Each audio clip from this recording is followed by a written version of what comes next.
नमस्कार मैत्रिणींनो, आज मी करणार आहे दुधी भोपळ्याची भाजी। तेल टाकून घेते, मोहरी टाकते, हिंग टाकते, हळद टाकते, हरभऱ्याची डाळ भिजवून ठेवली होती ती टाकली आहे।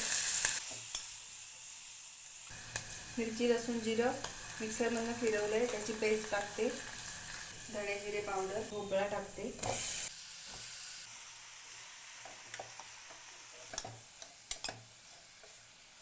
चवीनुसार मीठ, चिमूटभर साखर, दाण्याचा कूट, पाणी टाकून घेते।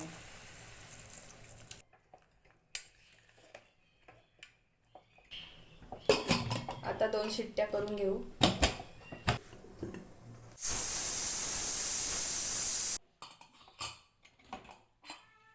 भाजी तयार आहे।